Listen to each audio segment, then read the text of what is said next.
Toyota Supra, everyone knows it and everyone loves it. But what makes the Supra so special, you will find out in this video.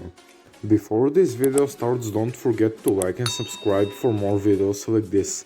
Now let's get started. Its body lines and design are one of the best in automotive world. It came with an engine that today is seen as one of the best engines ever made. But let's get back into the 70s, when the first ever Supra was made. The Supra E40, or well known as the Supra Celica, because it was based on the Celica chassis.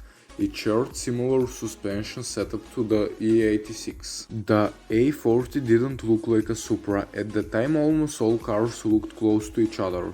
The most powerful level Supra was making 170 horsepower. In the 80s there was finally a new Supra, the Supra A60. There was a big update to this generation, but the Supra at that time was still based on the Celica chassis.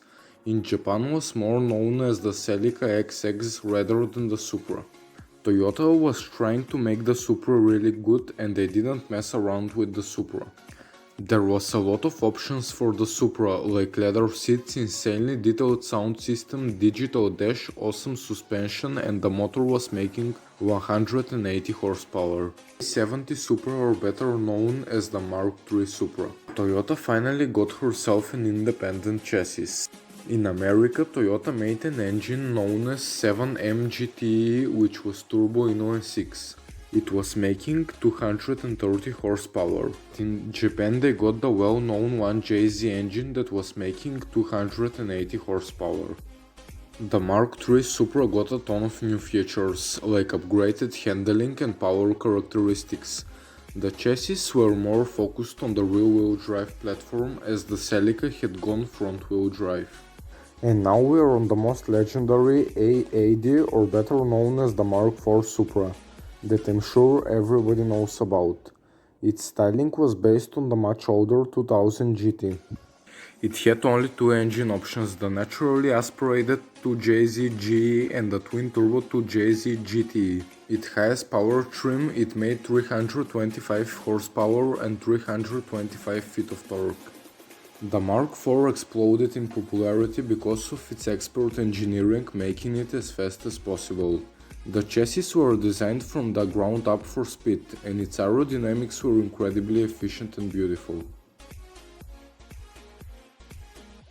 The suspension and the braking was some of the best, and the 2JZ engine had a lot of potential for tuning. Everyone loved the Mark IV Supra, and it was used for a lot of things, like drifting, racing on tracks, and for drag racing, and that's what made it so special.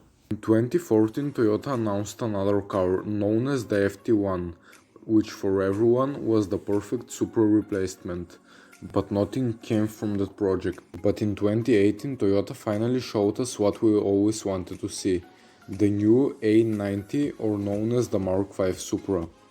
It features a turbocharged inline-6 dual-clutch transmission and styling that looks like the Mark IV Supra, but with some modern twist to it.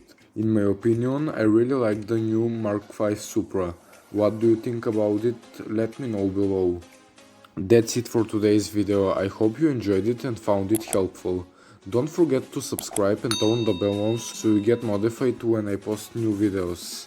What was your favorite Supra? Let me know below and I will see you in the next video.